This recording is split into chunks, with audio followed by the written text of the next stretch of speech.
created this cozy cocoon. Oh, you're literally filming yourself in a cozy cocoon right now. And now I don't know how to get out of this situation because I'm so comfortable that I don't want to undo it. You look cozy. This is the hardest thing I've ever done for work.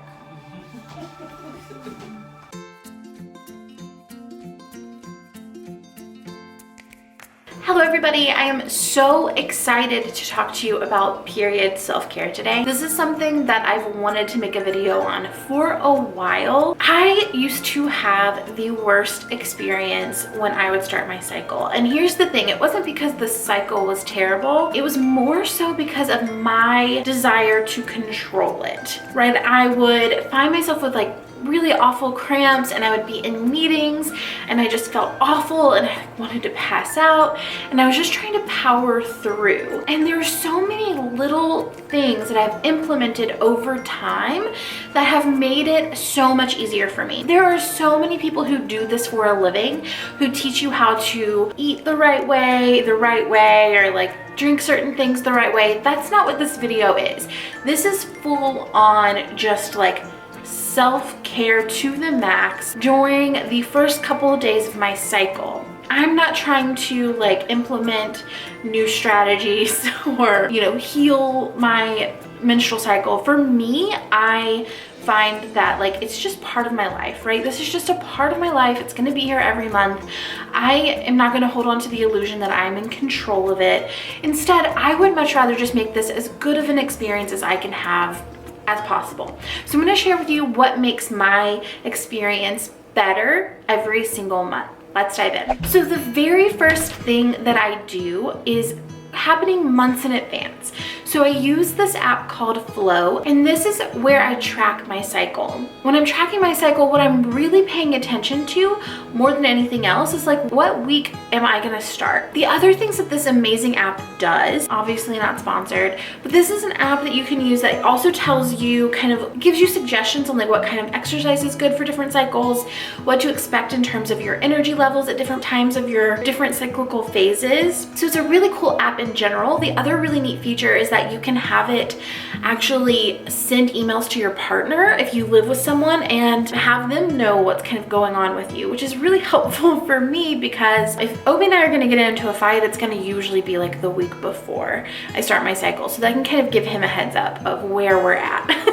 But it's a really fun app in general. The main feature that I use though is just the prediction as to when I'm going to start my cycle. So I like to look about a couple of months in advance and I just block off that week on my calendar. This way I'm not scheduling a ton of meetings. In general, the week of my cycle, I tend to be very low energy. I'm very grumpy. I am foggy in my brain and oftentimes I have cramps or headaches that make it difficult to work. So if I can, I just block off as much as possible the week that I start so that I'm less stressed out when the time comes. The other thing that it does for me is it allows me to make sure that I'm orienting my work appropriately. Like I'm not gonna give myself a launch week on the week of my cycle, right? I'm gonna make that the easiest week I can work-wise for myself. So that's the very, very first thing I do. Again, this is happening a couple of months in advance, and the app is also really helpful. The other cool thing about the app is that you can track if you have headaches or cramps on certain days and start to notice patterns that are showing up for you. Then when it comes to the actual day of when I start, if I have anything on my schedule, if I have any plans, hopefully I've been able to accurately prepare, but if not, I go ahead and cancel anything that's on my plate that I'm able to. I do as little as possible. This was maybe the hardest thing for me to wrap my head around when it came to making adjustments, because for so many years, I just powered through. And obviously, when we're in school and when we work a 9 to 5, sometimes it's not an option for us. But when it is, I encourage you to take it. Don't power through just for the sake of it. The other big change that I make is that On the day itself of my cycle, I cut out coffee. I'm a big coffee drinker. For a while, I would cut out coffee the day before as well because I was hopeful that it would limit my cramps, but it really didn't for me. And in fact, it actually just created headaches for me. So it just added pain to what was happening. But now on the day of my cycle, I just find that like coffee just doesn't feel good on my system. So I just drink tea on that day. I make a milk tea for the morning, which is just black tea with brown sugar and a little bit of milk. And usually I keep the bag and I steep it twice, and I do it twice. And then in the afternoon, I usually make a green tea or like a matcha of some kind. So I'm getting a little bit of the energy, but I'm not getting that big caffeine jolt that I would normally get with coffee. This has helped me to, one, stay relaxed throughout the day and to really rest. If I find that I'm taking this big caffeine hit, then I feel this need to expend that energy, whereas I really just need to take it easy for myself normally. So I do the tea thing, and the other thing is that if I drink coffee, sometimes it will worsen my cramps on the day of. Some people who teach period stuff will tell you to cut out coffee altogether. Some will say for you to cut it out the week before. For me, that does not work. So what feels really good to me is to cut it out on the day of and to replace it with a tea of some kind. Okay, this is the biggest change that I made that has been, it's just been absolutely incredible for me in terms of my happiness on my period. And that is switching to a menstrual cup from pads or tampons. I was a big tampon person before, and I was really freaked out by the idea of switching to a cup. I've been using a cup for about 3 years now, but before that, I felt like really like just too much. And maybe a little gross to me, which is funny to me now because it doesn't feel that way anymore, but it used to feel like, oh, that's a lot. And it felt intense, right? Like I have to put this like cup inside of me. But now it doesn't feel like that. And the big shift that really sold me on cups is I watched a YouTube video of a girl saying, actually, I feel like I interact with my period less. And that is 100% true. So for me, what it looks like is in the morning when I take a shower, I just insert the cup, and then all day long, I don't deal with anything to do with my period. Like, I don't have to change it out. I don't have to wrap it in toilet paper and like throw it in the trash can. There's no like accumulation of trash that's like period blood. None of that. And then in the evening, I just change it out again. So I usually either will do it in the shower both morning and night, or I'll just do it when I'm going to the bathroom, and then you just change it out and you don't have to deal with it all night, and then you deal with it again in the morning. It's just like twice a day, first thing in the morning, right before you go to bed, and like you're good. Like most of the time, like you're good to go. So that for me is a big game changer.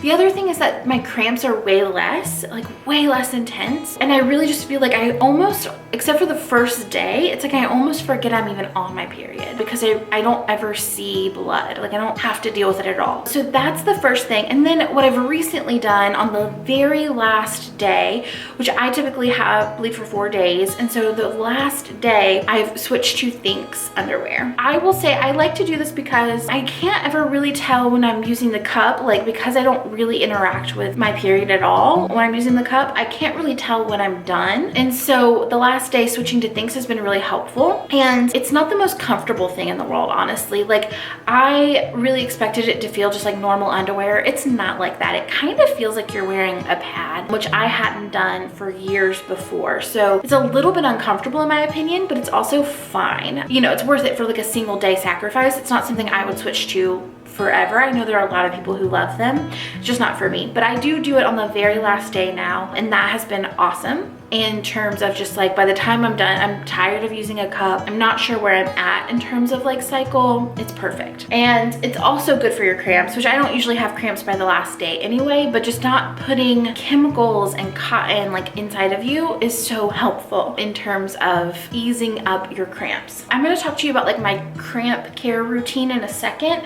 but the other big thing that I get is really bad headaches, like really pounding headaches, usually the first and second day. And one of my favorite things to use is those cooling eye masks that you can put under your eyes because they are so cold and comfortable. They really feel good on, for me, which I usually feel kind of flushed and warm and headachy, and they just feel so good. So that's one of my favorite things to use during my cycle as well. So now let's get into like the details of day one. This is my worst day. Like this is what I do, always. So the first thing that I'm gonna do is I'm gonna take Midol.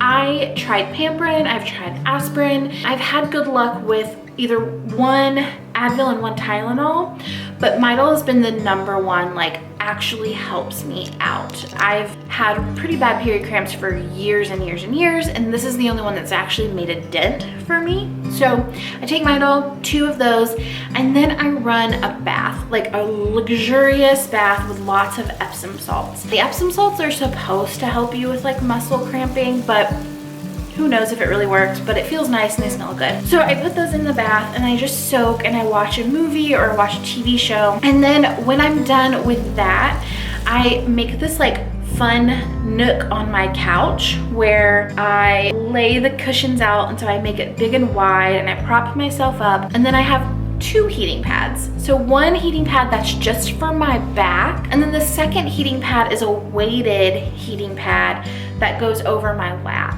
The weighted heating pad, if you had to pick one of those, definitely pick the weighted one because it is just so good. Because it's weighted, so it kind of really folds itself around you and feels so comforting. So I do that, and then I cover myself up with a cushy blanket and I just watch movies all day long, or I try and take a nap if I can. The nap is gonna help me with the pain the most, but sometimes I just find it difficult to nap like that. But propping myself up like that, propping my legs up, all of that's supporting so that I'm not having to use too many muscles to hold myself up while I let my muscles kind of just soothe and relax.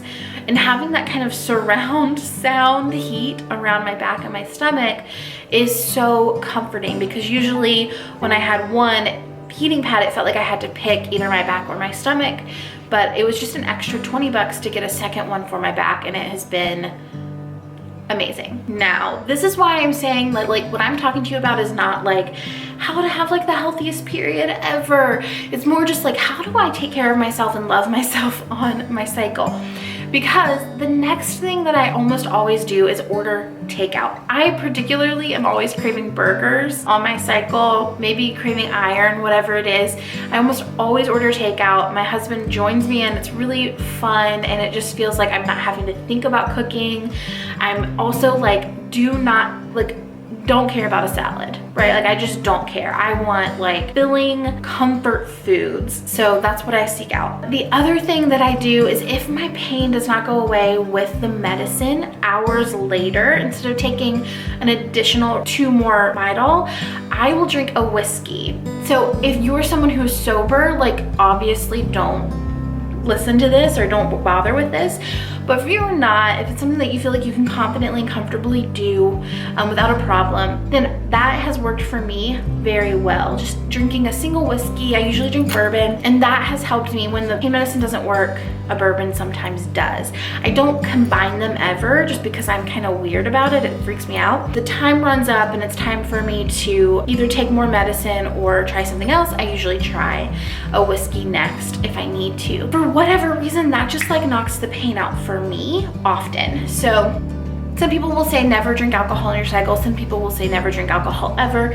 Obviously, this is a very personal decision, but for me, a bourbon is where it's at. So that is my period care routine. It's just like the honest to God, like this is what I do, this is what has helped. If you have any tips down below about things that have really made your cycle much more bearable and enjoyable, let me know. If you were to take anything away from this video, for me, the #1 shift that I would make would be switching to a menstrual cup. Like that has been the biggest game changer for me in terms of my relationship to my cycle. I hope that you enjoy this video, and if you like it, hit the like button, and if you haven't already, go ahead and subscribe so we can get to 1,000 subscribers before the end of the year. And I will see you in the next video.